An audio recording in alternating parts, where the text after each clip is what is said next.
Yeah, greetings, comrades. Feel most welcome to our study group for this week. So, as usual, we actually continue the reading that we do every Thursday, and we will read the paragraph highlighted as a startup of this conversation today, and then we go around, ask members to share their thinking. So, once again, feel most welcome, and let's proceed and continue the reading as usual.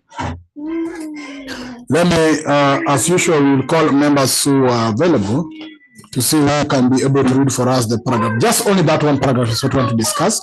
If time allows, we'll go to the next paragraph as well. So, Brother Kama or Sawindo, any of you can read for us the paragraph?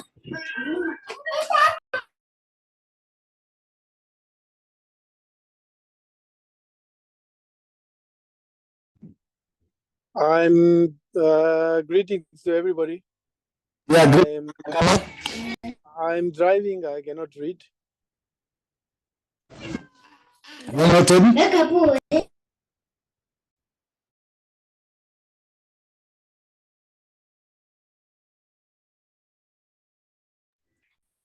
Okay.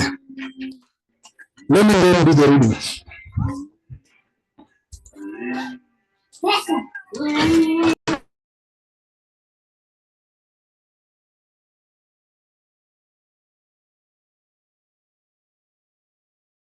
Now, the paragraph with the word such, racial egalitarianism does not predetermine its own future course.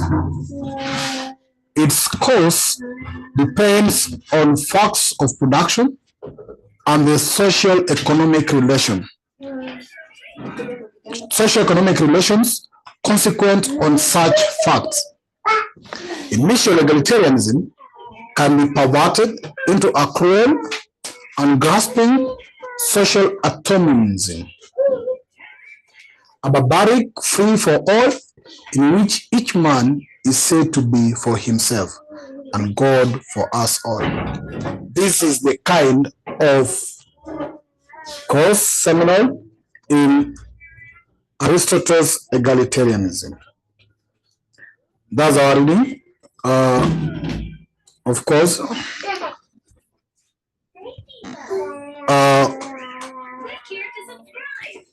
before I go to give members a chance to share their thinking, basically, I'll just do a guide of what I'd actually post out of these readings on key points, but members are allowed to share their thinking after I'm done with this, as just a startup to put this to context. We are actually looking at key issues like, for example, the tension between equality and individualism, which is actually how Aristotle's concept of egalitarianism balance individual rights and the common good. We're also looking at what are the potential dangers of unchecked individualism within a society.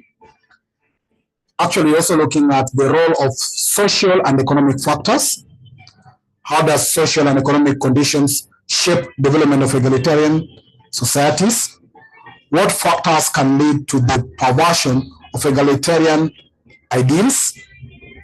We are also looking at the limitations or the limits of Aristotle's philosophy. What are the limitations of Aristotle's philosophical framework in addressing issues of social injustice and equality? How can we learn from those mistakes of the past and avoid similar pitfalls in the future and present? And discussion questions include, can we really reconcile Aristotle's emphasis on community and cooperation with his acknowledgement of individual differences? How does Aristotle's concept of justice relate to his understanding of equality? And what are the implications of Aristotle's philosophy for contemporary debates about social justice and economic equality? So basically, these are part of the few things that maybe we look forward to see if we can be able to address them as well in the text that's shared here with us. Having said that, once again, permit me to welcome those members who have joined us now, and those who are here with us before. African Support Institute Group, which is a Pan-African movement organization, Brother Carrington, Kalema Rogers, Sister Mara has been here with us and dropping, and Sawindo. So yes, the highlighted paragraph is the paragraph for our reading. And with that, I'll request Brother Carrington. Habari yako? Kelly, if you can start us off. After Carrington shares his thinking, we go to Sir Windhoek, then African Support Institute, then Kalema Rogers. You only share with us what you're thinking in regards to a highlighted paragraph. That's what we do every day. Brother Carrington? Yes, thank you very much, Brother Pigeon. Happy Jamhuri Day. Hakuna jamhuri, but happy jamhuri. There is a republic only if we keep it. Only if we keep it and remove the people trying to interfere with the republic. Yes. Anyway, no politics. My understanding of this reading, which is actually related to the question of a republic, is that all societies begin with some form of initial egalitarianism, where the importance, role, and abilities of each person in the society is recognized. Now, however, this is not a permanent feature of these societies. I want to give a specific example. The Khoi and San groups, in Southern Africa, the Hadza groups in Tanzania, have built a system of social organization where there is rough equality in all participants of society. There are also agricultural groups in Africa, in Asia, that also were able to build societies which had rough egalitarianism in their society. However, these societies did not last, only in the special case of the earlier mentioned hunter-gatherer groups was there a survival.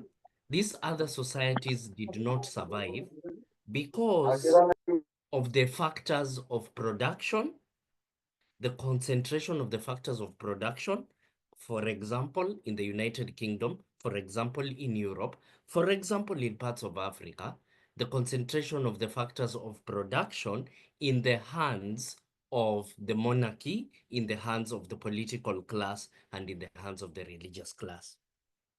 So it is very, very important to understand socioeconomic relations and factors of production, which will then determine the configuration of society, i.e., society is likely to end up in an unequal state where property and political power is concentrated in the hands of a few.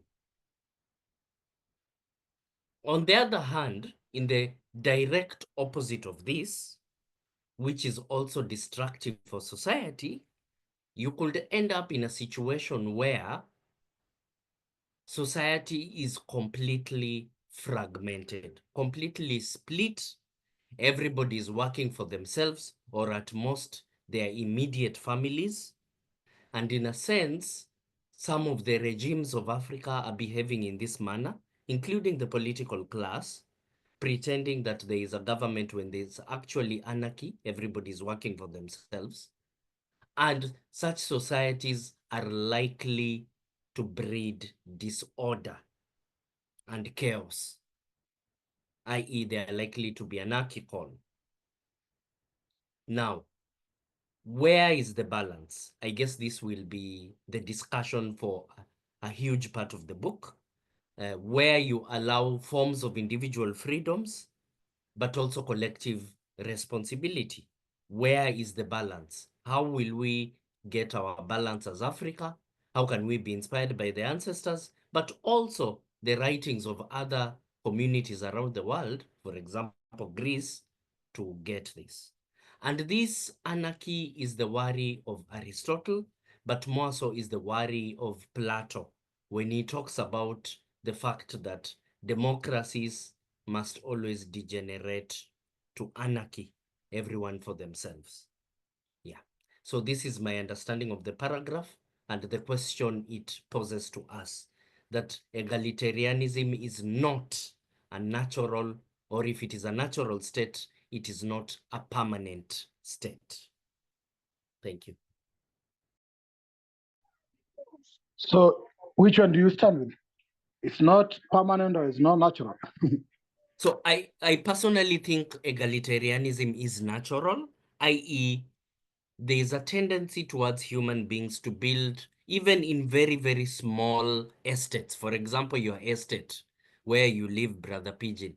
There's a tendency amongst human beings to recognize the importance of the neighbor, to recognize the importance of the wife or the partner or the husband or the child. Even in families, everyone has some sort of role. You cannot say, I am better than my child. What do you mean you're better than your child? You cannot say, I am better than my sister. What do you mean you're better than your sister? So there's a natural tendency for everyone to understand that they are given abilities and characteristics, strengths and weaknesses that can be filled and complemented by other human beings. However, it is not to say that because something is natural, it is permanent. Yes. So I lean on the idea that egalitarianism is natural but not permanent. It is not, we will not naturally go to egalitarianism. There must be guided and agreed movement towards egalitarianism. Yeah. Now, thank you. The fact that it's not permanent, what does it then put the aspect of egalitarianism? Does it mean that it can either disappear or go away within the people, or it will no longer be practiced? And that then means that, of course, from the understanding of dialectics, that there are forces of individualism that are fighting egalitarianism forces, and therefore it's upon us shaping the will every day to continue keeping egalitarianism. As much as we assume it's natural, it cannot exist naturally because there are opposing forces to it. Therefore, it can permanently die. Or what do you think about that? Yes, exactly, Brother Pigeon. So there is this interesting thing I've been trying to understand of the Mapungubwe civilization in Southern Africa. And it is a very good example of how inequality can come from equal societies, right? So in the first settlements of the ancestors of the Shona, not the Shona themselves, their ancestors, I forget their name. Basically, there was some form of equality when they moved into Southern Africa. But because of settlement and agriculture and trade, a class of the ancestors of the Shona basically got extremely wealthy. And they were able to control the mines, the gold mines, the silver mines, etc. And there's a sort of slow but persistent separation where there's a royalty and those people associated with the royalty, and the rest of the people where the royalty lives in some sort of hill. Or someone from Southern Africa can correct me on the history if I'm going wrong somewhere. But it is the natural, it is this contingent sort of factors of production that can actually determine the disappearance of forms of egalitarianism, forms of democracy. Democracy and egalitarianism could be the most efficient way of running societies, i.e. dictatorships collapse. We've seen Syria, the most stable dictatorship in the Middle East collapse just last week overnight, right? Dictatorships, it is the fate of dictatorships to collapse because there is no buy-in from their citizens. If there's no buy-in from citizens of a society, that society will collapse. But it does not mean, therefore, that egalitarianism and forms of democracy are also natural, that we will naturally go to these forms. There must be deliberate intention to find and, the way you've said, preserve these forms of governance and social organization. Yeah. Can I come in there? Yes, Brother Kwame. Yeah, Brother Carrington. Yes. How are you? Yeah, thank you. I did need to separate egalitarianism in the sense of its being about initial worthiness of all human beings, with egalitarianism as linked to the outcomes of social and political processes. I think you are conflating the two, because the initial worthiness of every human being can never change. That is permanent. By the social and political outcome of in terms of the processes that produce differences in the social and the politics of individuals. That is what I think you are referring to as not being permanent, because because initially, when we were all hunter gatherers, we were all equal because everybody had to go out there and hunt and gather. So nobody was. So in terms of the social political processes, in that sense, we're all equal. But that equality is different from the initial worthiness of us as humans. That however physically challenged a person is, the Nazis were wrong to kill them just because they were different. You see, so I think I don't know if you're getting what I'm saying, Brother Carrington. Yes, I understand completely what you're saying, and I do accept part of it in the sense that it is possible to separate basically inputs and outputs of a social process, i.e. there's an what is the word? Inherent or implicit equality of all human beings. The Is initial, that so correct? Sort of, yes. the terminology used in the book is the initial Initial. worthiness. Yeah. Yeah. And as you know, the word worthiness can be translated as value. Yeah. And so if there are two people, one very strong and one very weak, and the very strong person, however strong he or she is, and in terms of any social and political process, can, if you like, dominate, it still doesn't take away the fact that as human beings, they are both equal. And Yeah. and the strong person can, and they do, deny that you are a human. They even say you're not a human being, you are subhuman, and so on. But just because somebody says you're a subhuman doesn't mean you are subhuman. It's just that he or she has chosen to subscribe to that philosophy. But your philosophy, the philosophy of an individual or any group, however defined, does not in itself make what it's saying true. You see, so in the sense that just because you come up with a science that says that you can measure the cranium of human beings and determine that this size of brain is superior and that one is inferior, and you can come up with all those pseudoscientific instruments and so on, it doesn't make it true. And I know you understand what I'm saying. So Yes. yeah, so I just feel Yes. that you must separate So, the two in your explanation. Thank you. however, I think in the case of Aristotle, who we have been discussing in the last 2 pages, actually, and this was in the, I think the previous the second last page we discussed, Aristotle claims that there is an inherent inequality or inferiority of the slave, of the spirit of the slave, and uses this to justify the inequality that he sees in Greek society. And a lot of, as you've said, talking about the cranium, talking about the lips, talking about the color of skin, talking about even the way we speak, yes, the types of languages we use, there's a tendency amongst racial superiorists to try to ascribe the inequality between the races that they perceive to natural biological conditions. And therefore, I think it is important to start by asserting this first, that there's an inherent equality amongst the people.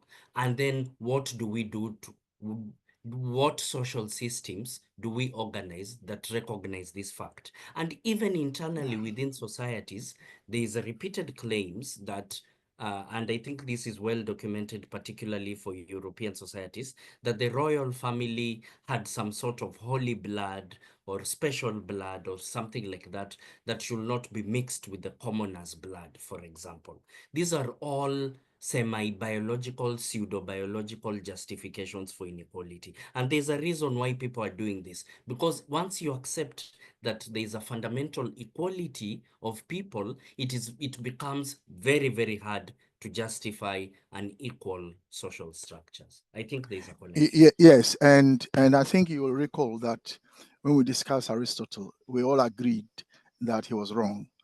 And modern theories, modern biological theories, or modern genetics has proven decisively that those kind of theories promoted by the Nazis and so on were basically pseudoscience. There is no scientific basis to say that human beings are fundamentally different. So we all agreed that Aristotle was a lunatic. He was a fool. He was an idiot. And he was a thief. And that was it. So he is not our role model. We are learning about him here so that we understand where those who persist with the idea of racial superiority, so we understand where that is coming from, that it is coming from Aristotelian philosophy, which the church embraced. Because remember, the church itself was involved in slavery. The Church of England, I mean, was also a big slave owner. They owned slaves. So they themselves, even though they talk about Jesus, and so on, they themselves were enslaving Africans big time. So yeah, so going back to what I was saying, so what I was saying was that initial worthiness of human beings can never change. It is a permanent feature of the human race, that there is only one human race. It has different ethnicities inside it, with a spectrum of skin colors. That human race is one, and every member of that human race is equal. That initial worthiness, that initial equality is permanent. So I think that is what I want to come across, and that is our philosophical basis, and it has its basis in science and genetics, as we now know. There was no genetics 50 years ago in the sense in which we have it now. And having said that, because different groups own, or let me put it this way, because the ownership of the productive forces of society, you see, the ownership is skewed in favor of a minority who are quote unquote capitalists. Yeah. It means that the social processes at the workplace in itself leads to inequality of outcomes. So you have a CEO earning 1 million plus, does very little, and then you have the workers on the ground doing all the work, and they take home a very small amount of money. They live in big mansions, big houses, and the rest of the other people live in less houses that have no amenities and so on. So those are the consequences of the social and political processes, social, political, and economic processes, and that, yes, results in inequality. And however much we were all equal in the beginning, when women were in charge of the home after the agricultural revolution and the men still went out to hunt, well, we're all equal. That equality, as you said, has now changed because now we lived in more advanced societies. So in that sense, yes, that equality is not permanent. And even those who have a lot of money today may lose all of it tomorrow anyway. So you may be poor today and be very rich tomorrow. You may be rich today and be not so rich tomorrow. It depends. So yeah. Thank you.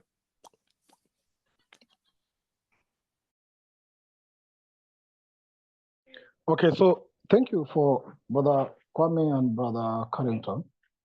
I had decided actually based on the explanation that Brother Kwame you gave in regards to the difference between initial egalitarianism and egalitarianism that come out of social economic relations. Probably I went back to the previous paragraph that we read some times back when Nkrumah talked about this egalitarianism. And here he says that egalitarianism cannot mean the absence of differences. These differences is the secondary differences that come out of, from my thinking, maybe come out of social economic interaction. It recognizes and accepts the difference among men. That might be actually the difference in terms of function, as you say, functional level, which means differences that come out of our social and economic interaction. Beyond that, differences are not allowed to make differences, certainly not at the level of intrinsic worth of the individual. Can that intrinsic worth of Precisely. individual That is become it. the initial egalitarianism? That paragraph is precisely the point. Yeah. So I suppose I'm asking Brother Carrington to feed into his presentation that paragraph. Yeah. And because you remember, Brother Carrington loved Aristotle so much. I think now this is the fifth time. I think Aristotle was right on principle, very poor on implementation. And I No, he think wasn't. it is a Brother warning Carrington, to the he African wasn't right on continent. principle. He Brother was right Carrington, on principle. He was right on principle. So by believing that, let me just clarify what I'm saying. There is that statement where Brother Pigeon showed us. are you There is a saying his paragraph before principle? that. Hold on. Yeah. Are you? Clarify. Yeah, Okay, but so Pigeon, go back to the he paragraph. talks about the fact that everyone has a role in society and everyone has an important role in society. Where Aristotle failed, this is a good idea. And I like getting good ideas from otherwise poorly thinking people. It is a very good characteristic, I think, to have. So he says something like that we have a society where everyone has a role: the doctor, the teacher, the merchant, the king, the judge, the army officer has a role. These roles cannot be equal, but all must be respected according to their station, because they're all the society emerges from the collective actions of these individuals. But where Aristotle goes wrong, just by not following, and the Osagefo says it, that Aristotle was stopped short by thinking of the logical consequences of his initial ideas by the reality of slavery in his society. As a philosopher, he would have said, therefore, it implies that it is unjust to the slaves to enslave them. However, Aristotle did the opposite, tried to apply this system to the reality of his society. And this is mistaken. And I Yes. think it is important to separate poor philosophy from misapplication of philosophy. Yes, and Brother Carrington, I'm suggesting that Aristotle was not a misapplication of the correct philosophy, because his fundamental position is that there is such a thing as slavery, that people are born as slaves. He did not believe that all human beings are fundamentally equal. That is not someone having the correct philosophy or principle and applying it. So when Nkrumah talks about the logical, the logical, if you like, analysis of Aristotle's position, that is what he's referring to. And as a physicist, you know that if you get your initial assumptions wrong, then logically your conclusion cannot be correct if the initial assumptions are wrong. So if Aristotle has got his conclusions wrong, we need to trace the reason he's got it wrong to the basis of that logic. And the basis of that logic is that in the society in which he lived in, there were slaves, and he should have made it clear that that was wrong. He endorsed it, and he told his fellow Greeks to enslave other people instead of saying it was wrong. We read all that. So brother Carrington, his initial, so you know that to make logical arguments, you have to have the assumptions before you draw your logical conclusions. And so if you take that, if you then start from the position, you can see that Aristotle's conclusions could not have been correct. So it's not that Aristotle had the correct philosophy and then misapplied it. He had the wrong philosophy and then did it. That's why we have the problems we have today in Western society, where women are disrespected, people are disrespected for all kinds of reasons. Some of them unscientific and so on and so forth. Thank you. Okay, let me just quote the previous text in regards to this conversation, then I go to the next person. So, comrades, this is what we do. We share our thinking and we cross-share our thinking. It's not actually more of like an argument or debating on who is the best, but basically there's a flow of thoughts that then interconnect and connect, and in that way we are able to expand more and more. So if I go back to what Aristotle said before, he said, the paragraph I highlighted, he even thought that slavery was right, provided the slave was naturally inferior. Not socio-economically inferior, but No, naturally. Naturally, and that's key. And I think that is the point Brother Carrington needs to pick up. Brother Carrington, I think this is the fallacy in Aristotle's thinking that I think you need to maybe you missed it. So, And fair. so when he says naturally inferior, what does that? It means that in nature, if you look at nature, you can find people who are inferior to other people. That is not correct. There is no human being that is inferior to another human being because of their nature. Even if somebody is born with all kinds of physical challenges, and people are born, some of them blind, I don't know, deaf, whatever, they are still not inferior. They are still human beings. Thank you. Yes. Brother Pigeon, just pull up to the beginning of that paragraph, please.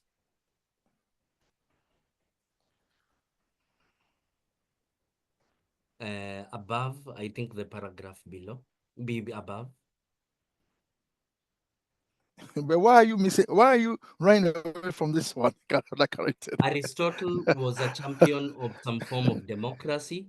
Yes, the Greek type. The Osagefo is trying to do something here. The Osagefo is trying to pose an academic critique. It is easy to say Aristotle was wrong. It is easy to say our ancestors were wrong in a certain sense.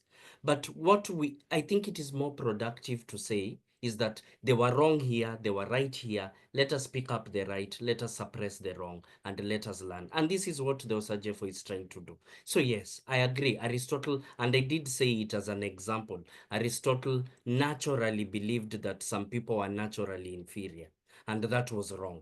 But in his theory of social organization, he picked something fundamental about egalitarianism that was correct. That's all I'm trying to say. And because these two were in conflict, he misapplied this philosophy of egalitarian organization of society. That's all I'm trying to say. But now it looks like I am a worshipper of Aristotle or something like that, which is not helpful. I'm only trying to say something very simple. Yeah. But anyway, yeah. Okay, thank you all. Yeah, basically what you've said and confirmed is it's very clear that Aristotle was prevented from fully appreciating egalitarianism by his, not anybody says, by his superstitious reverence for fun. By his intellectual failure, I agree completely. And we can ask ourselves, what intellectual failures do we have right now that will prevent us from fully realizing our philosophical goals for Africa? Because we are just as human as Aristotle, according to the philosophy of egalitarianism. Yes, Brother Carrington, our leaders are all asleep. That's the intellectual failure. Yes, that's true. I agree. Yeah.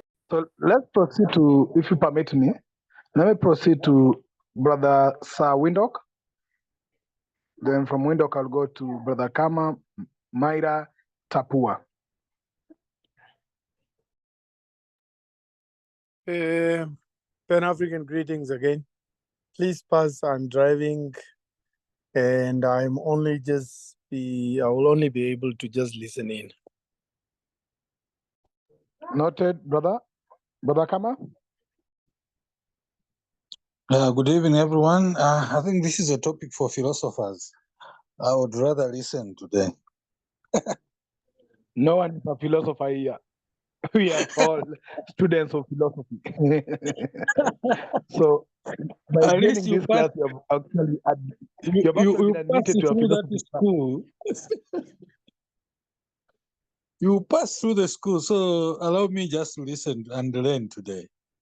No, Brother Kama, you None of can't us listen. Brother Kama, you need to speak.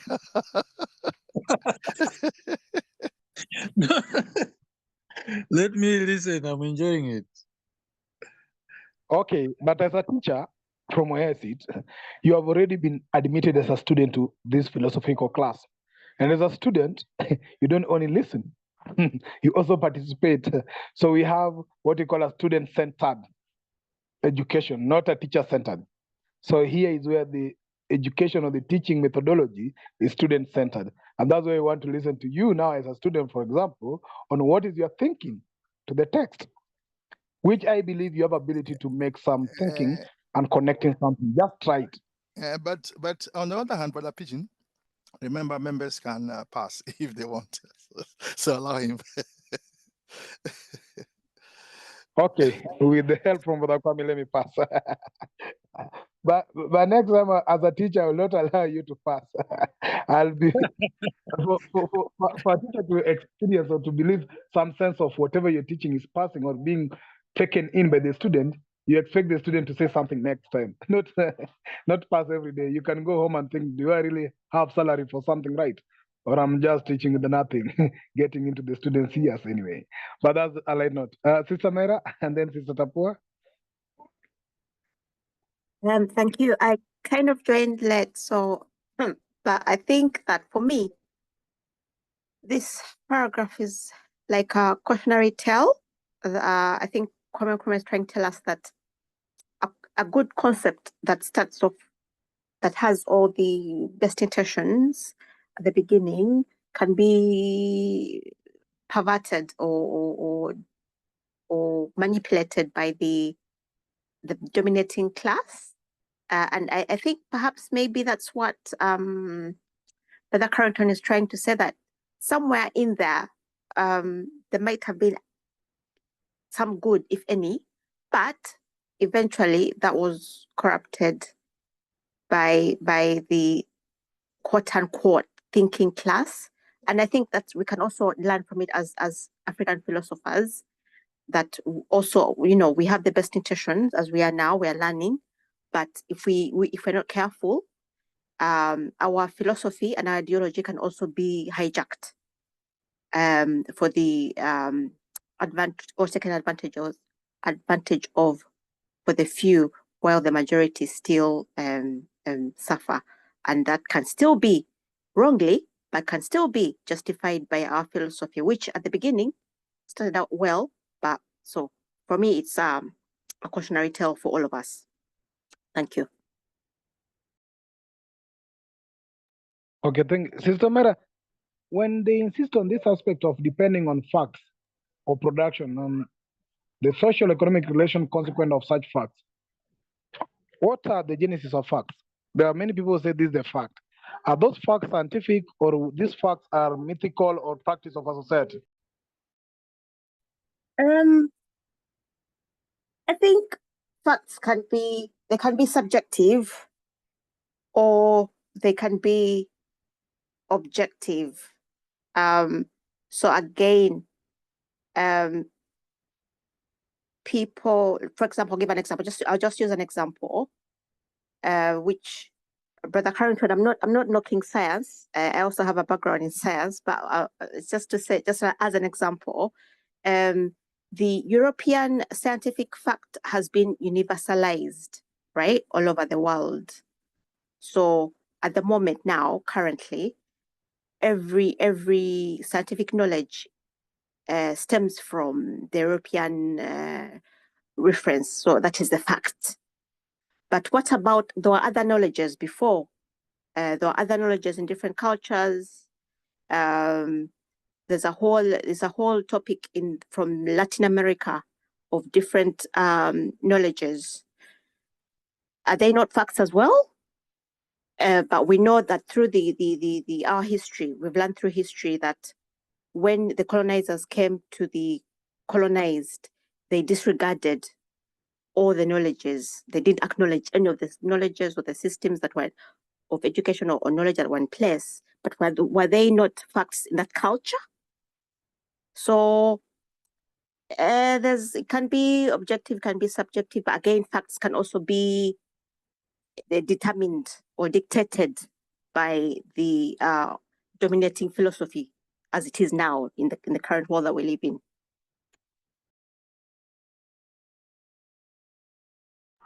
I yield. Good questions you put forth. Probably a question we need to ponder on, and if Brother Carrington or anybody else would wish to answer to that, they feel free to do that. But before you leave, I want to ask you one part of the second sentence. You see, the second sentence says that initial egalitarianism, then the end that it can then be perverted into which each man is said to be for himself. So does it mean that the initial egalitarianism, if we believe it means the initial worthiness of an individual, irrespective of any physical but biological worthiness or equality of individuals, can then mean that each person is then independent or worth on himself, then either be called that every person can be said to be for himself or herself, which means they're independent on their own, and then cannot encourage community or working together as unity. What do you find in that second sentence? I think the author is trying to explain what he says initial egalitarianism. So I think for the author, egalitarianism is believing that everyone has the capability to bring to offer something to the community, and each one's contribution is just as important. But then it says it's perverted into a cruel and grasping social atomism. So again, I think it's kind of explaining what went wrong in his mind. What went wrong? What should have been more about everyone kind of just descended into who is the best, who has the best status, who is kind of like capitalism today, really. Capitalism is very cutthroat, and it's about who's the richest, and therefore the richest is the most important, which is kind of the opposite of what Kruma's idea of egalitarianism, I think, is. I don't know if that answers the question. It's okay, but when you say for the author, do you mean that you don't share the author's thinking on initial egalitarianism? I'm speaking in context of the paragraph. I'm speaking in context of the paragraph. I'm trying to understand and empathize with him and kind of speak from his point of view. That's why I use that phrase. But do you share with him the initial egalitarianism thinking? Yeah, like I said, any concept can be corrupted or manipulated for the few. And there's plenty of examples that we have in our contemporary societies now. Okay. Thank you, Sister Myra. Yeah, to all members and those who are new to our class, basically this is what we do. So we've read the paragraph highlighted, and please take your time to read it if you haven't. And we are asking you to share with us what is your thinking from that paragraph. What do you think out of those words or those words put there? Of course, here I believe is Dr.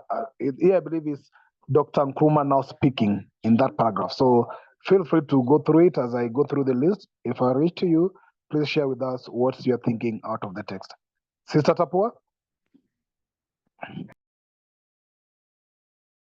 Hello, everyone.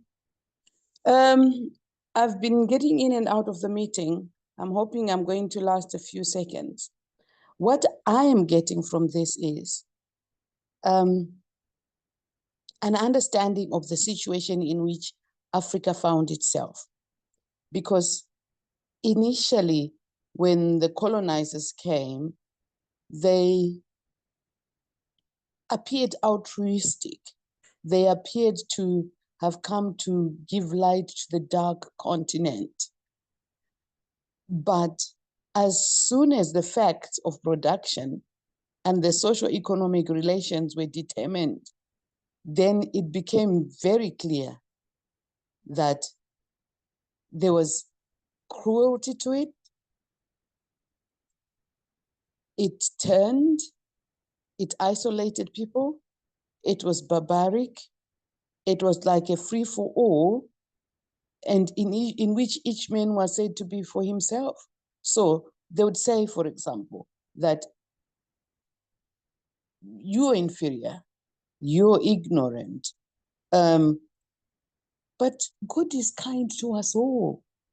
All of us can be treated fairly in God's hands. But in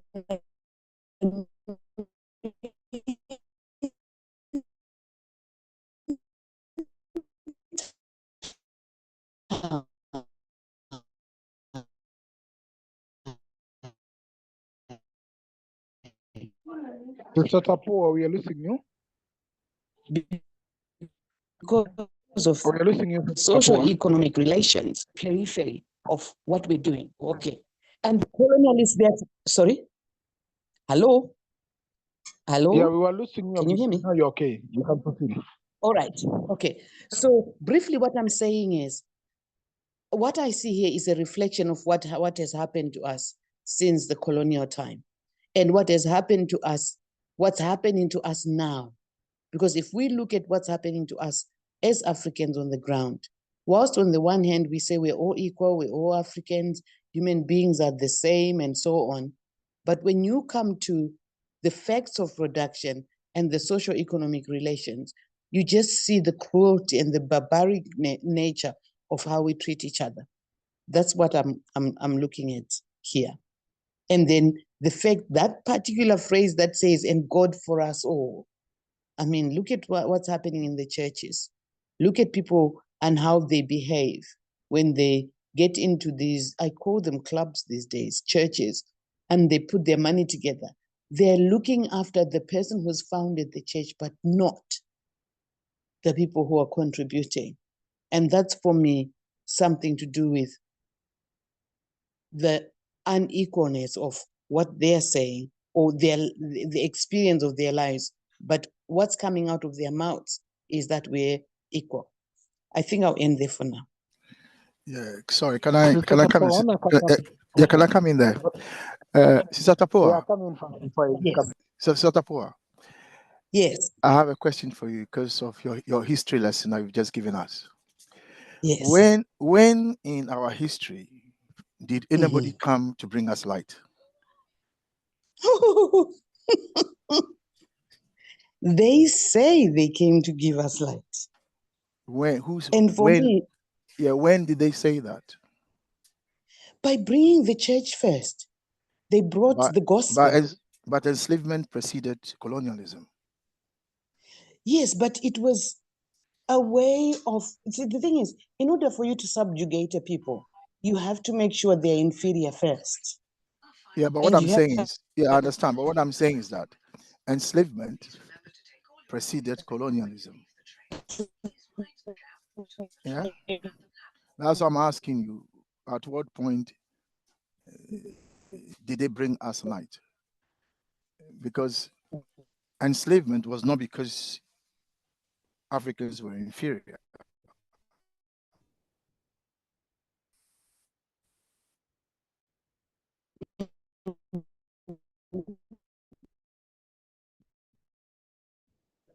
Mr. Tapua, we're not getting you clearly.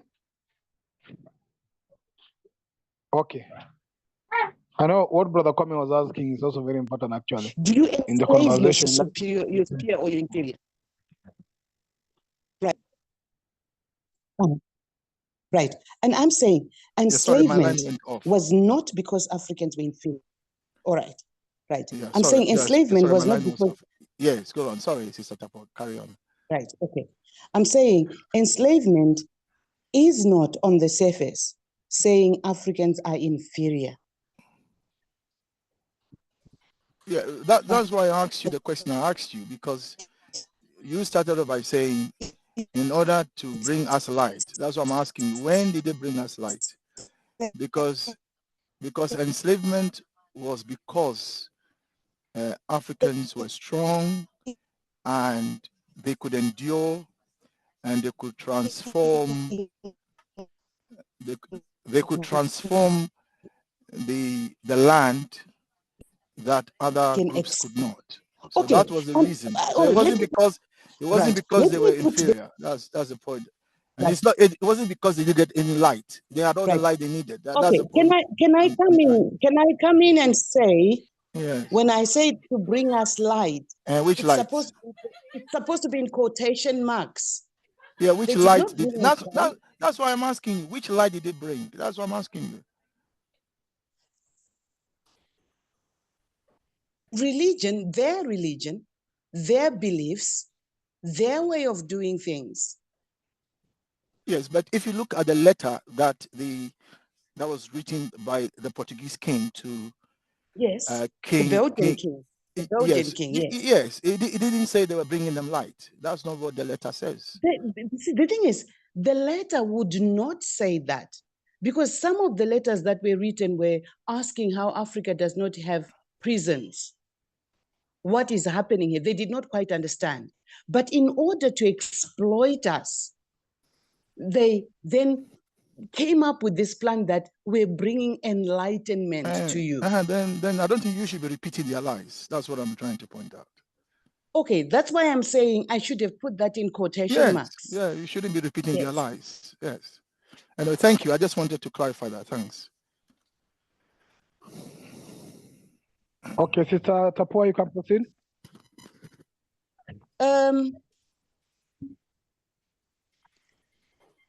What I was trying to... for you. I had a question for you. If these people, like how you started it, they want to appreciate that you are different and recognize that you are inferior. Yes, you're inferior, but let's go ahead. We are equal before the Lord. Now, how did that think in your mind? Somebody says that you are inferior, then says that you are equal before the Lord. The Lord whom they recognize created both you and him or her, and want to say that you share the same God who sees you inferior, she or her or he does to you, and still say that can an inferior person and superior person pursue the same goal or pursue the same good, so-called the same God, and become successfully? Or until both men of the same equality, or both men and women of same equality, can pursue common goal. For example, this is what we discussed sometimes back. Can what is good for the society or for whoever find himself superior be the same good for the inferior person in the same society? And therefore, that aspect, what you're saying, when they wanted to babysit you or pamper you and saying, oh, I recognize you are so inferior, but we are all equal before the Lord. How does that fit with you? It's terrible, because this is why, for example, we're struggling as Africans with our identity, because we've been convinced that being European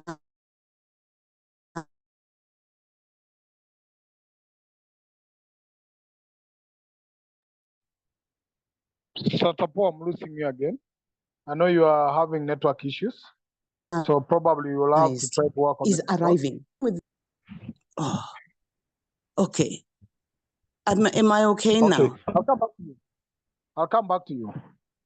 Just work on the network, and then I'll be able to come back. Yeah, that is the same. I've seen African institution support.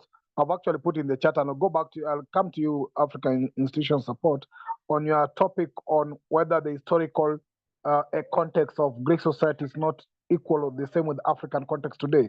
But take, for example, the conversation we are having here. They say we are all equal before the law, as whatever they wanted to pursue. But are we really equal before the law in Africa? Or there are some people who are more equal before the law than others in the same African setup?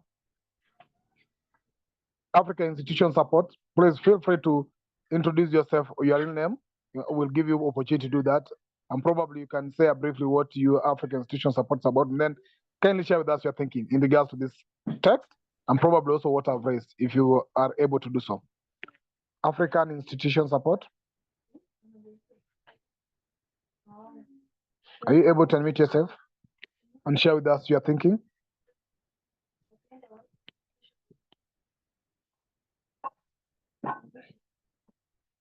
African Institution Support. Okay. Seems you are not able to speak. Brother De King, come in.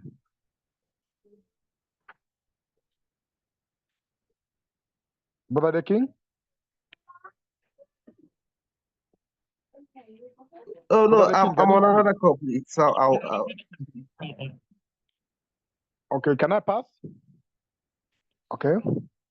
Comrade Mandume?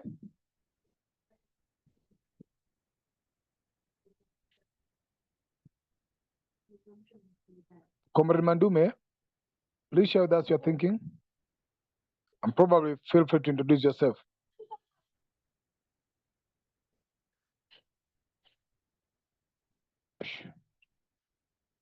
Okay. I think the accounts are frozen here.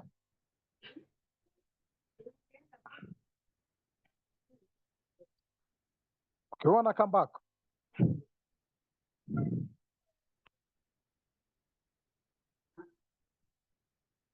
Brother Carrington? Yes, thank you very much, Brother Pigeon. But I think this one participant, I think Brother Kalema, was something to say, and I don't think he has spoken. What? Brother Carrington, please come back again. There's a Brother Kalema who was posted in the Oh, chat. it was Brother Kalema, yeah. It was Brother Kalema. And is he in really? He's out. Oh, he's out. Oh. Yeah, he's out. It was him who was talking. It was not actually African institutions. But yes, what did you want Yep. to come upon? Okay, yes. Just one comment on Sister Myra. Sister Myra is essentially correct. So I like to think you have had videos and lectures saying that science was discovered in Europe or invented in Europe. Now you have to ask yourselves how your ancestors treated themselves when they got sick, on what basis they built their houses, and in some cases, in the case of the Ashanti, in the case of the Mapungubwe we were talking about, very sophisticated housing, how they did this, how the Bunyoro Kitara were able to carry out cesarean sections and brain surgeries, similar to the Kisii of Kenya. And then you conclude that there was a form of knowledge and science in Africa that has been co-opted by the West. And I'm sure you're familiar Brother with Carrington. Yes. To them, it was not science, it was witchcraft. But it got the work done. so The it doesn't matter what we call it. But whatever they call witchcraft is the science they practice. Is exactly is the science. You're right. So you have to and also the fact that a lot of medicines are now the things we go, and a lot of African medicines are now the things we go and buy in the chemist. So I think this idea that science and technology was invented or discovered in Europe is one of the biggest branding, most successful branding exercises that has ever been carried out by any human groups on the planet. And I'm not saying science was invented in Africa. All groups in Asia, South America, the old North America also invented forms of science and technology in order to survive in their given societies. It is not possible to survive in your environment without discovery and invention. So that is a very good point, Sister Mira, and it is well taken. Yeah. In that regard, can we say God was a scientist then? If he was a creator of being and could apply everything else for the body to function properly. Now, why do we not assume that he or she then is the inventor of that science, or he or she never used science for that creation in case there was that aspect. Brother Pigeon, which god do you worship? No, I don't know. Basically, I believe whoever created human being or where a human being came from, even if it was the ant, was that ant Oh. not a scientist? Even if That's it a was good point. Yeah. wherever it comes from, because a composition of a human being is a perfect work of science if you can see it. Yes, yes. Or a perfect work of nature. Better to say above. Science is just the process by which we are trying to understand something that was already done by nature, essentially. Of course, even if it was nature, and then maybe nature brought bones, brought stomach, brought eyes, and put together, because there was that process of actually bringing these parts and putting together. But that aside, I wanted to get your thinking in regards to this second sentence, that initial egalitarianism can be perverted into a cruel and grasping social atomism, a barbaric free for all. How is that? Can you please share with us your understanding that or your thinking? Yes, this is a very intriguing sentence. It comes from a few pages back whenever we talked about that there are forms of understanding egalitarianism which basically lead you to anarchism. And I can't remember, Brother Pigeon, you have a much better memory than I do, but it was somewhere above, maybe 5 pages before, I don't know, that there are ways in which you could interpret egalitarianism. Specifically, I think it was Plato who was saying that there are ways of interpreting. Is it that one?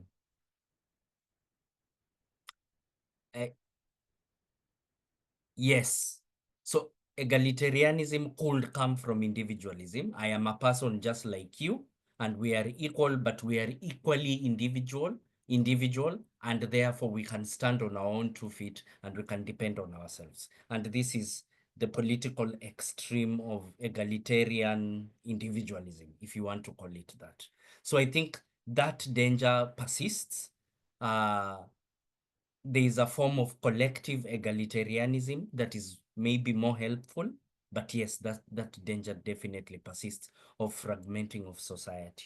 That's my understanding.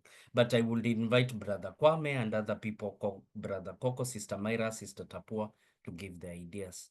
And you, definitely, Brother PG. Okay, thank you. Brother Kwame is here. I've gone round to members present. African institutions support did not share their thinking.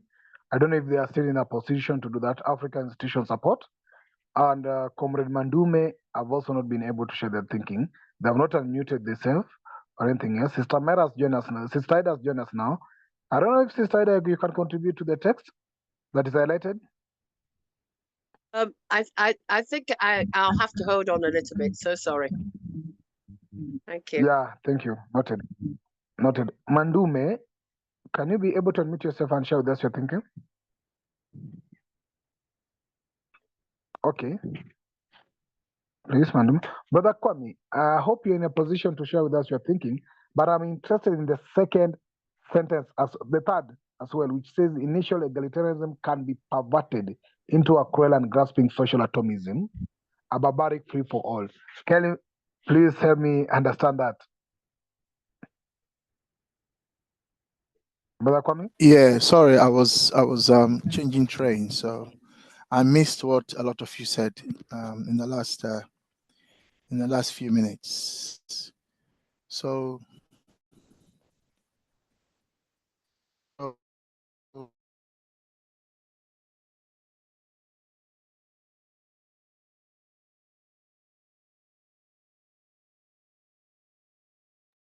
Brother Kwame, I'm losing you as well. I can't hear you. So we've Arianism. Can you hear me now? Can you hear me? Yes, I can hear you. Yes. Okay. Yeah, I was saying that initial egalitarianism can have different meanings. It could, for example, mean the initial worthiness of all humans, which is the fact that humanity fundamentally are all equal because they come from the same matter. So you can interpret it that way. You can interpret it if you take a society that is already existing. You could interpret it to mean Like in the example of Aristotelian society, you could interpret it as meaning that this is a state of egalitarianism, meaning that yes, we accept slavery, but slaves are not equal to the rest of us, but the rest of us are all equal. And not only are slaves not equal to us, women are also not equal to us. The only people who are equal in this society are property owners. So all those who own property and are men, they are those who are equal. And that is the initial egalitarianism that we accept. So you could argue that. Then you could also argue that egalitarianism could also mean that people start from the same base. In other words, they all start from a position of equality. So, for example, when we had the agricultural revolution in our history, and so there was no need to go out and forage, and forage, and we could grow food around where we live. We didn't have to move around anymore to foraging for food, and that we all now could have farms, and everybody could farm, and everybody had access to a farm, and the community made sure that everybody had a farm, so the land was abandoned. If you need to farm, you just ask. If somebody you don't even need to ask, you just take what is there because there's so much. Population wasn't a lot, and you didn't need to work for anybody. We all grew what we needed. Every family provided what it needed, and so you can also argue in that sense. And for those of you who have read this book by thinking of this book, what's his name? Chinua Achebe's book, Things Fall Apart. The center cannot hold. So that kind of society where so we have a society where there's a center, and whoever had their home, and so there are different ways in which you can interpret initial egalitarianism. So however you define it, the point is that whether you define it as the current state of society, and only those who are equal are those who own property and are men, or you define it as egalitarianism, where all of us have access to land, nobody had to ask permission from anybody to farm, nobody had to work for anybody, we all provided what we needed. If you take that one, or you go back to the beginning of the human race and say that all human beings are equal, whichever you take, it can be perverted into a cruel and grasping social atomism. And what does that mean? It means that the position of individualism. So individualism, as you know, is a philosophy that says that the individual is not a philosophy, actually. It's an ideology, because there are only two philosophies: idealism and materialism. So it's an ideology that says that the individual is supreme, and the individual, if you like, has no responsibilities to the larger society. The individual can pursue their goals. They can pursue. So the individual can pursue their goals. The individual can pursue what he or she likes, and the rest of society can go to hell, if you like. And so I've put my camera on because I like to. I don't believe in this not showing your face business. I believe that people must see me, when I'm speaking. Because I never know who will be watching this video, hence. So it's good that they know this is what I look like when I was speaking. Anyway, so as I was saying, so social atomism is a situation where in society individualism kind of reigns supreme. So the word there is atomism, and atomism in the sense that um, all individuals are like atoms. And before I proceed, let Brother Carrington explain a little bit about what atoms are, so that I can build on that. Brother Carrington, atoms. What are atoms? And explain it also with the fact that a molecule can have atoms. Yeah, if you use that I can start from there. Thank you. Yeah. So thank you very much, Brother Kwame. Atoms were thought to be the smallest indivisible constituents of a given substance or object. And they can combine to make molecules, and molecules can be combined to make even bigger things. For example, human beings, for example, cells, etc. Atomism here comes from this idea of atomization, where there's a fragmentation or splitting, where you can atomize, for example, a given substance by vaporizing it and removing the atoms so that they are free and independent of each other. Yes, very, very good. So the idea here is that you can free an individual from the society, from the family, from the community, and that individual has no responsibility even to the family. And sometimes it can be as bad as a man going to work, earns income, spends it how he likes, doesn't care about even his children. He comes home, gets drunk, comes home, he beats his wife, beats his children, doesn't care about how they feel, how they care. It's only about himself, doesn't really care about anybody. So it can be that bad. And that is an extreme form of atomism. But there is that. But the idea there is that the individual is supreme, and the individual is like an atom, the smallest unit, and that's all there is. And those who believe in this believe that there is no such thing as a society. You think society exists? It does not exist. And those of you who are old enough will remember that famous broadcast by Margaret Thatcher, where she told the whole of the UK that there's no such thing as society, and there are only individuals. So they don't believe that society exists, that what you are calling society are just different individuals. And what you are calling a social outcome is just what happens when different individuals are doing what they all like. And they all are entitled to like whatever they like. Of course, there are laws that will say, don't do this, don't do that. But remember, those laws are there because these individuals have agreed to have those laws. So that is it. So social atomism is basically a situation where the society has broken up into individuals, and everybody is an individual. You have no responsibility to anybody else, and so on and so forth.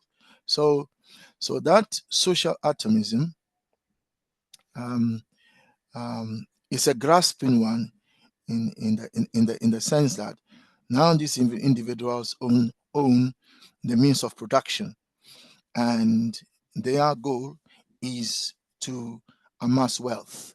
And if you just use money as wealth in this, let's use money as wealth. Money is not the only wealth, but let's just use money as wealth. So if they are running a business, their goal is to just grasp. How do they do that? They exploit everybody else. They make all the decisions. They don't care about what you think. They don't care about how you feel. They make all the decisions. When we all produce the goods, they say it belongs to that individual, and he or she shares. Normally it's he, yeah. He shares the goods. He gives himself the greatest share, like the male lion in the jungle, gives himself the major share. Then he gives a slightly bigger share to those he likes amongst the workers, and then those he doesn't like, he gives them less and less and less and less. And so that is grasping. So you are just taking, and they don't like to give back. So to use a modern example, if you take Africa, for instance, they want to set up multinationals in either Kenya or Ghana or Libya, wherever, but they don't want to pay taxes. So they want 100% tax breaks. They want 100% tax free. They want their workers not to pay tax. They want to repatriate all their profits. So they just want to take and take and take and take. They want everything to be free if possible, and where it's not free, they want to reduce and reduce and reduce until people are living in poverty and so on and so forth. So that's grasping social atomism. And from what I have said, you can see that it is a barbaric free for all.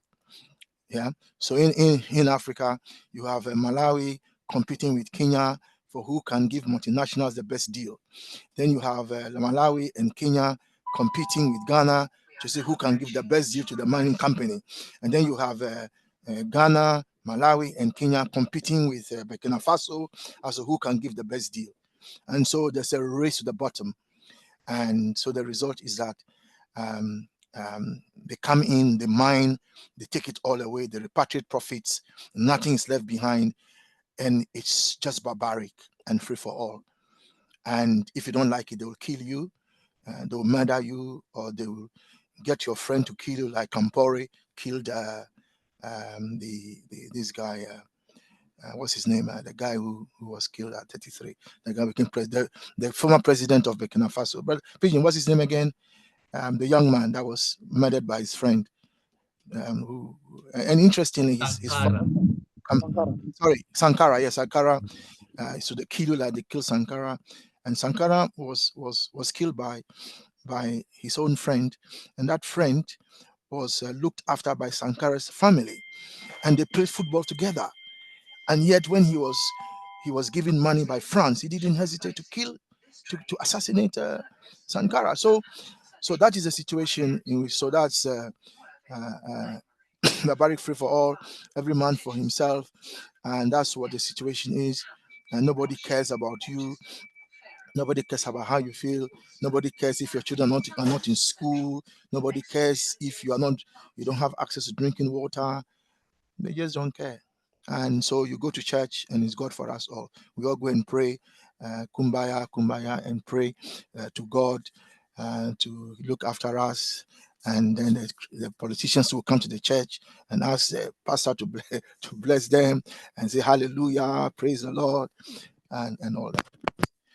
And so this is the kind, of course, seminal in Aristotle's egalitarianism. That's why I'm telling Brother Carrington that Aristotle's egalitarianism is rotten to the core, because that is what it produces.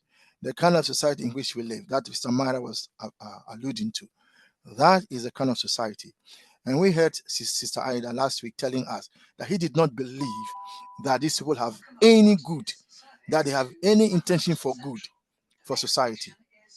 There is no political party in Africa today that comes to office because they want the good of the people. Please show me one, and I'll go and live in that country where the politicians win office, they win elections, and their mind is, we want to do good for the people. Tell me, and I'll go and live in that country. There isn't one. They are not interested. As Sister Ida made that very clear last week. And so let me stop there. So Brother Peter, I hope I've answered your question. Aristotle's egalitarianism is rotten to the core, and that's what we are seeing.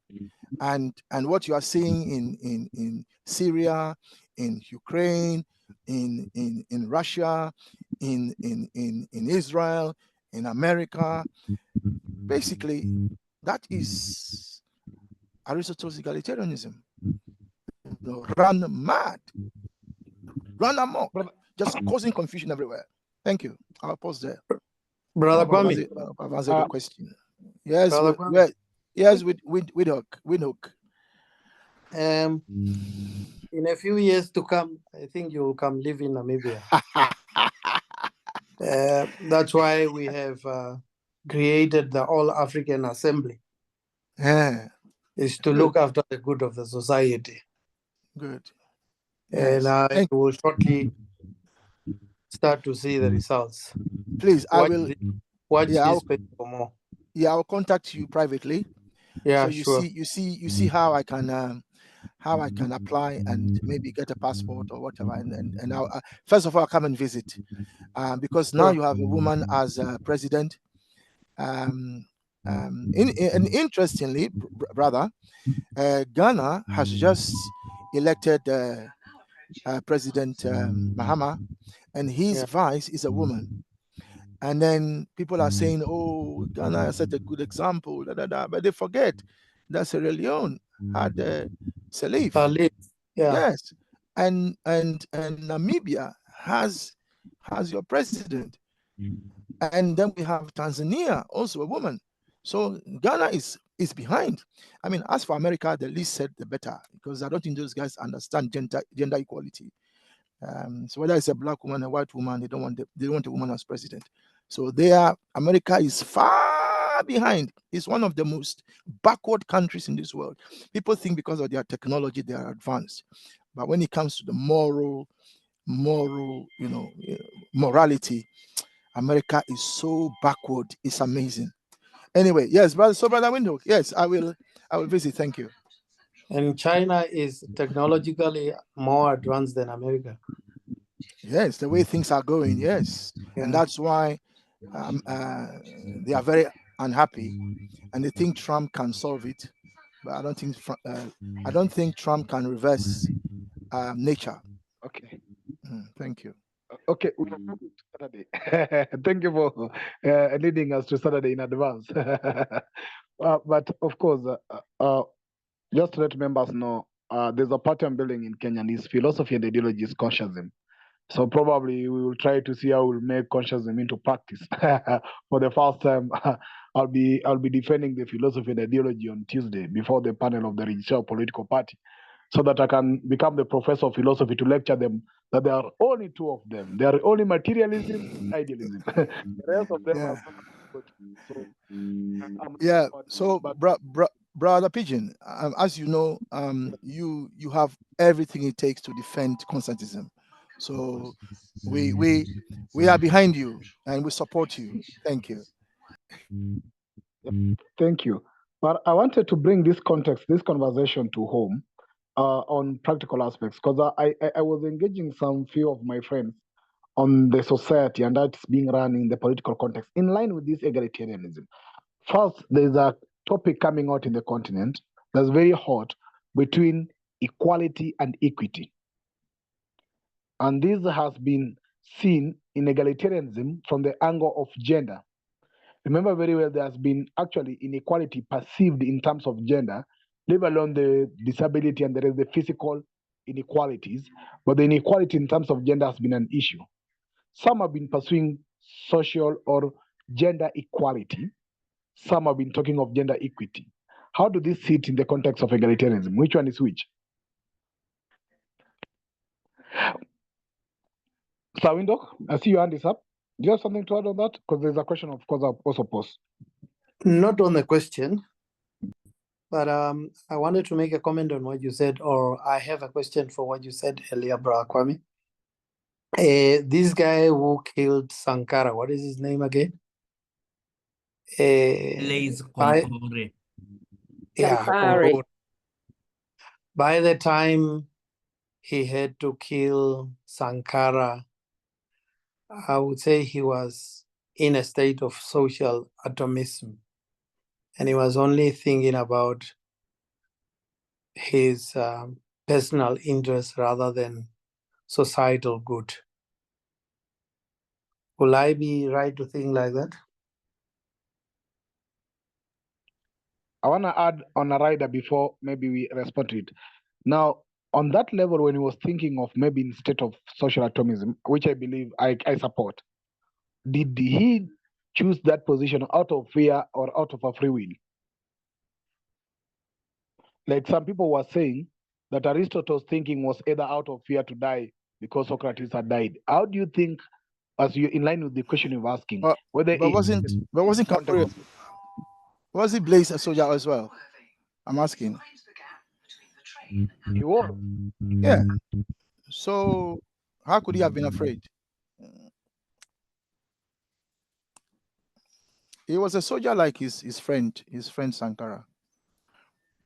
They were both soldiers. And soldiers are trained to fight and die for a cause. So if you're a soldier, you're afraid, then you're not a soldier, are you? So I don't think fear comes into Campori's matter at all. For whose cause?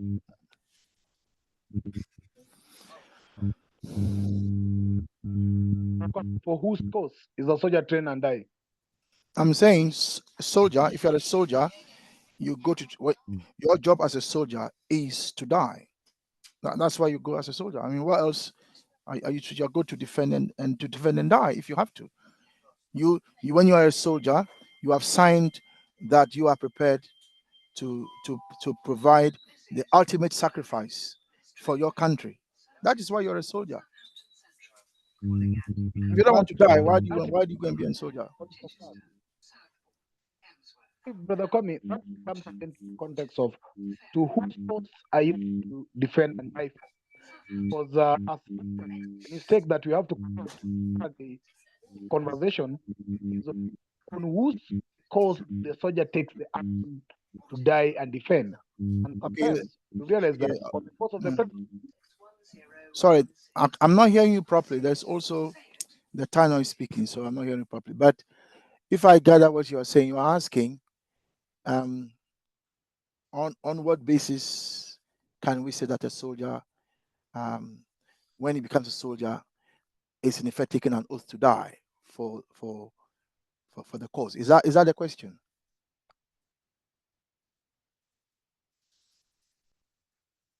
Yes, that's the question, but I was afraid I was looking if Brother Kama is around. Brother Kama, oh, he's gone. Oh, yeah, maybe he's gone off. Yeah. So I mean, he's not a soldier, he's a police officer. He's a police officer, yeah, but he will understand. He would probably tell us more.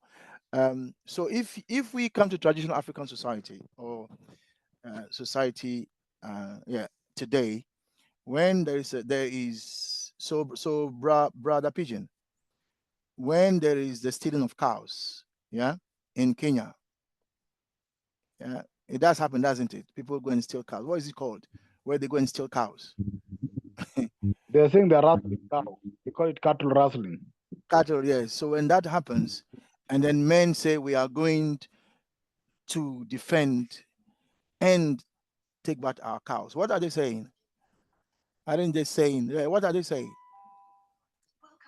When you take a gun and you go into the bush, that we don't accept this cattle rustling, we are going to defend our cows and bring them back. What are you saying?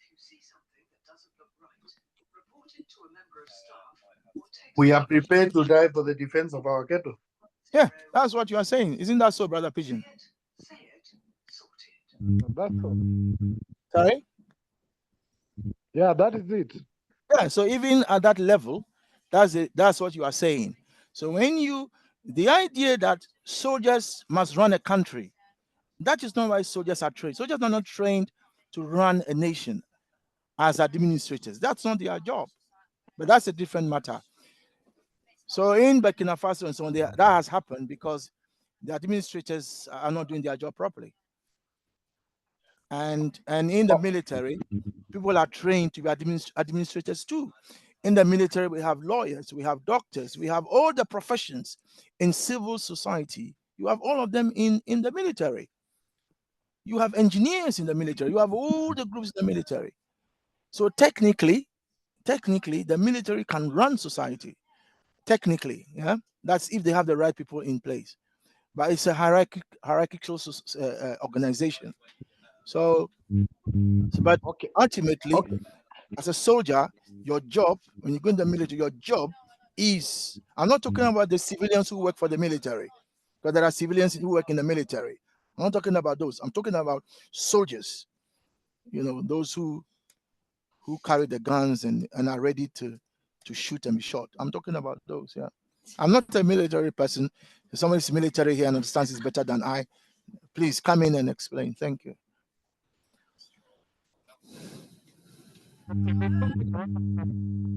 This conversation on egalitarianism. And Yes. I'd ask a question. Yeah. Let me answer your question. So egalitarianism is to do with the fact that so if you take the law in Kenya, what does the constitution say? That what we can all vote. Is that correct? Yeah. Yeah, all persons above the age of 18 can vote and contest for any political position. So that is egalitarianism. Yeah. You all have uniform rights and opportunities. Yeah. Okay. But equity is saying that if I live in a remote village where there's a river between myself and the nearest polling station, getting to the polling station will be very difficult for me, especially also if I am not well. Yeah. So from the point of view of equity, I can't go and vote. Yeah. So that is so equity is about fairness. So egalitarianism is saying that yes, you have that right. Equity is saying yes, we have that right, but look, it's not fair. Yeah, we cannot apply for the job. Okay, so we apply, but that guy is the MD's son. Surely that's not fair. How am I going to win the job to be general manager when the MD's son also is applying? You tell me, how is that fair? So fairness. So equity is about fairness. Egalitarianism is about rights, and the fact is uniform applies to everyone. Am I making sense, Brother Pigeon? Yeah, but I want to link it to the previous text then. So does it Which not is mean that yeah, go on. equity is the functional differences, while equality is the initial egalitarianism in this context, the intrinsic worth of individual? We see, but that is yeah. So there's a sense in which, if you like, working at the functional level that we read earlier. If we all go to school, and some people have education that the best education that money can buy, and they go to the best universities, and they graduate, and take some of the best courses, if you like. And my mother or my father didn't have money to send me to school, and so I only finished primary school. I didn't further my education. Now tell me how I can compete with the university graduate, Carrington, a physicist and an IT specialist. Tell me how. Me who never went to even finish primary school. Tell me how I finished primary. How can I compete with a Carrington? I can't, can I? So at the functional level, there are going to be differences. Yeah. I don't know if I've answered your question, Brother Pigeon.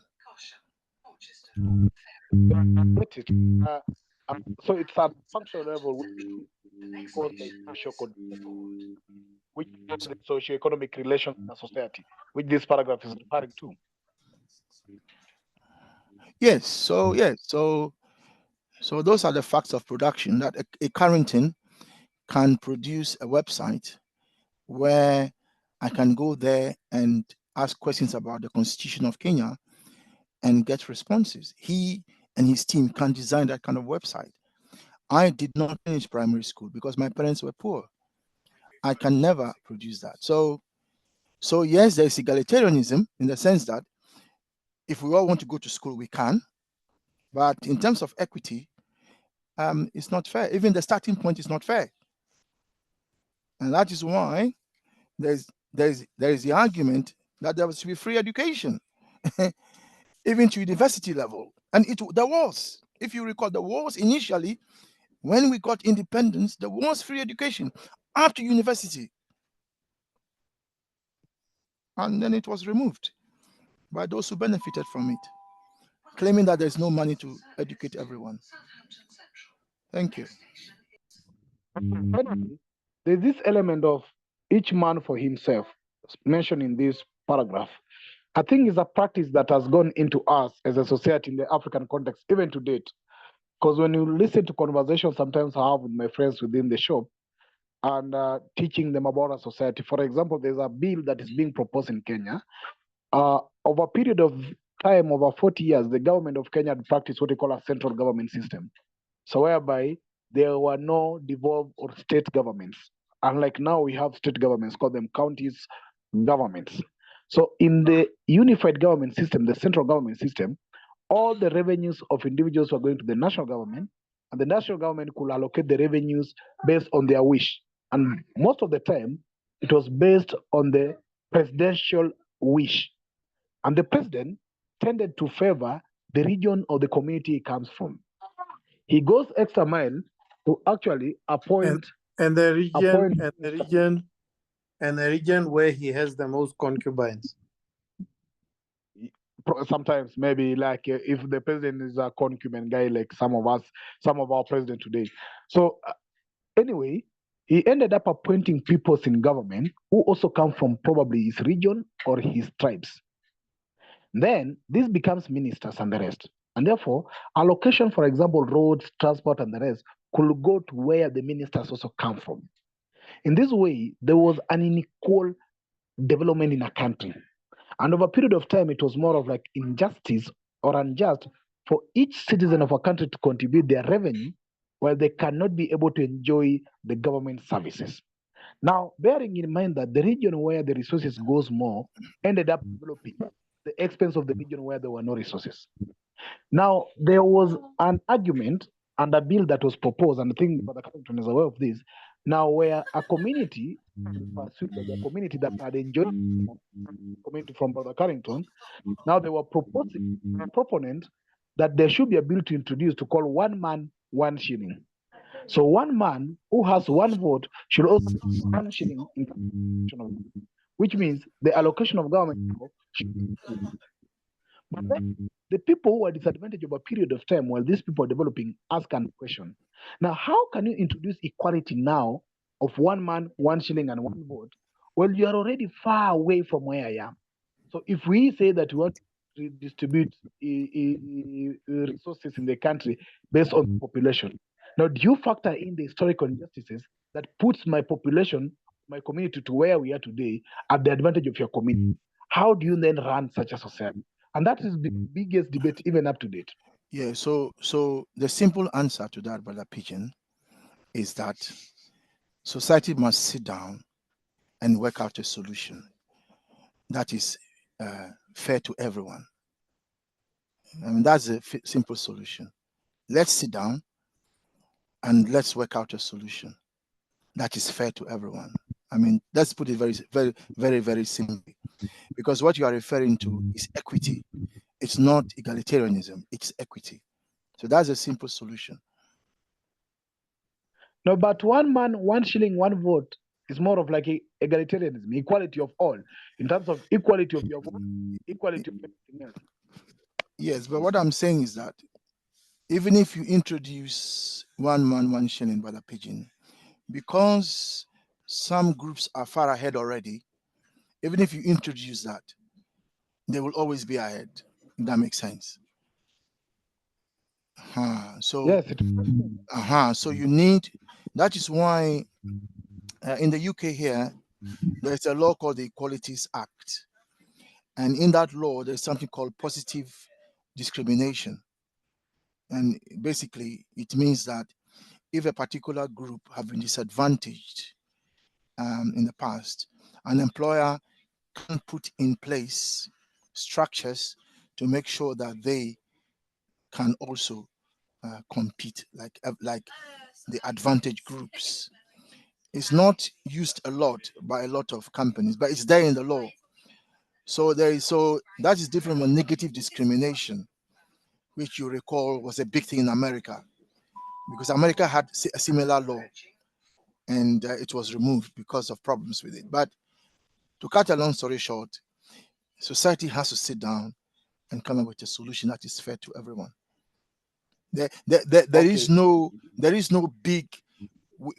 We as conscientism, our philosophical position, yeah, is a philosophical position, which is that all human beings are equal. So there must be both egalitarianism and fairness. But because every society is different and every community is different, we cannot promulgate any particular policy. And even if you have 10 consciences who are well versed in conscientism, they will all come up with different policies and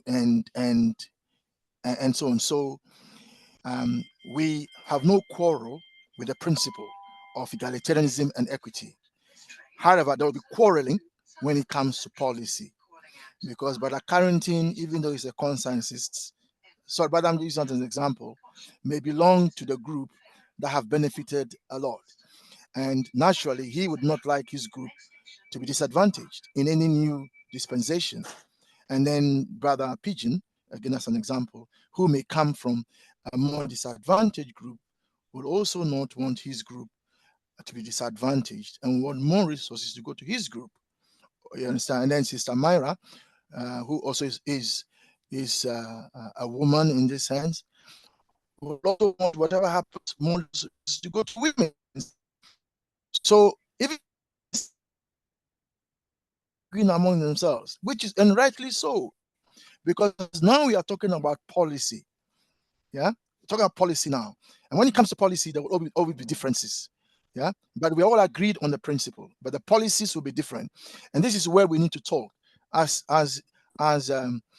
conscientists. We sit down and we have a discussion. And if there are scientific papers we need to look at, they are presented to us, and then we make the best informed decision that benefits everybody. And in the past, there was a philosophy called utilitarianism, and it was an ideology, and it said that only implement the policies that were in the best interest of the majority. And that was there was a guy called Jeremy Bentham. He was an economist, I believe, yeah, and he was the one that proposed this, that policy must be based on what will benefit the vast majority. But then there was a problem. Minority, don't they also have rights? And are the majority always right? What if the majority is wrong? So and the majority can be wrong, even though they are the majority, they can be wrong. And there are instances in the past where the majority have been wrong. An example is here in the UK, where the majority voted for a particular woman to be prime minister, and then she was removed in a few days. It was even a day. I can't remember. About 72 hours she was prime minister. I can't remember. And then she was gone, even though it was a democratic decision. So even when majority make a decision, that doesn't mean it's right. Stop the minority. So what I'm saying is, yeah, we are the principle. When it comes to policy, see out doubting one another. And the final thing I will say is that we are sensitive, doesn't agree on policy. And it doesn't mean that even when we agree on the policy, the outcome will be what we want. As Samara earlier said, and it's not the way she put it, but there can be unintended consequences. A good policy doesn't always result in good things, and a bad policy doesn't always result in bad things. That's why Brother Carrington and I are arguing about Aristotle, because even though it was bad, there are good things. It results in some good things. I'll pause there. Thank you. Okay, thank you for that. Thank you for your of course, the big issue we need to discuss is now, how do we sit down, on which criteria can we sit down to agree? Because basically most of Africa, and referendum will also depend on the majority, and probably that community will be a majority in terms of votes. They will vote what they want. Probably minority will still not have. So all those are problems we still have to face in the decision-making process. But Brother Kama, Brother Sawindok, you had something to say. We have actually 3 minutes to go. I'll go to Sawindok. I'll give a minute to Brother Coco and a minute to Katiamba. Brother Sawindok?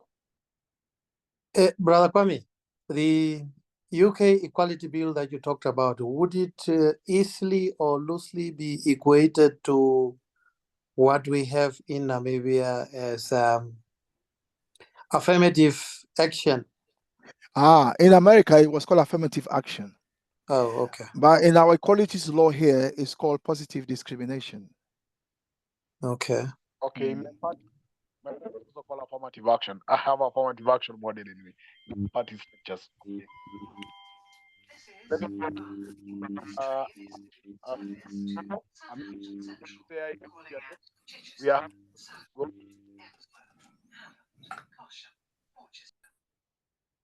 The Coco. Okay. We have Katiamba Simapepe. Are you able to unmute? Apologies. Apologies, I'm late. I was engaged. But Kwame, you were thinking about Brexit in the UK, where 51% voted to leave Europe, and we are all feeling the effects right now. Thank you. That's another example where the majority is wrong. Yes. Okay. Comrade Katiamba Simapepe, you can just maybe introduce yourself and then maybe join us earlier next time. We are having almost 2 minutes to go. Katiamba? Okay. If he doesn't have something to say, Raspala is here. Jeranunaki, you haven't spoken. Are you able to say something in a minute, please? And we are looking forward to get your presentation on the Dogan. I think it's the Dogan. You're doing it for us on this Saturday. Hope so. I hope so. Yeah, Brother Pigeon, remember you sent us a book on that, what Brother Jenna will be presenting. There's one of the books you sent. Yeah? I don't know that. Yeah, yes, you did. I will point it out to you. Yes. Anyway, thank you. Just to we have library. So to those who are not aware, we have a Pan-African library, and I've been able to send books for the last 1 week. I think we have around 141 books in the last 1 week. We have 141 books. So you can join our library where you can progressive books we are sharing there for members, soft copy. Okay, Nyaranaki, if you have nothing to say for now, then I'll believe that you're preserving them for Saturday, so that you share with us on Saturday. But yeah, say something. Nyaranaki, a minute, please. Yeah, give thanks on of the late. Give thanks to me. I'm extremely late. All I can say is that all the best. Let's see Saturday. Let's see. Okay, blessings. Thank you. We have actually come to an end of our class. It's exactly over here is 11 p.m. So I don't know where you are. It will be some other times as well. So yes, let's continue this. I decided to select this brief paragraph because I didn't want to mix it with the next paragraph, because the next paragraph is actually moving some more into some topic. So it was very brief, but I think it was worth a discussion for that period of time. So next, actually, we'll move to this paragraph below, and I'll be able also to share it in advance so that we continue this on Thursday. And as it's been said, actually, on Saturday, we are having Brother Raspala presenting to us. And on last Saturday, we had Pan-African Synergy Movement Synergy Conference. We have uploaded the recording available on the YouTube channel. You can go through and check it. And we also have uploaded the last Thursday's recordings, including the Kiswahili class. So once again, I do appreciate your time, and looking forward to meet you again this Saturday, Tuesday, and even Thursday. So you have a blessed evening. To those who haven't actually got in touch, because I'm seeing some people who are not either in my broadcast list or my contact, feel free to contact me where you got the link. Just text the person who forwarded the link, and probably you'll get directly to me so that I can put you on our broadcast list for continuous updates and frequent updates on what's going on in our class. Having said that, thank you all, and may you have a lovely evening. Thank you very much. Night all. Night.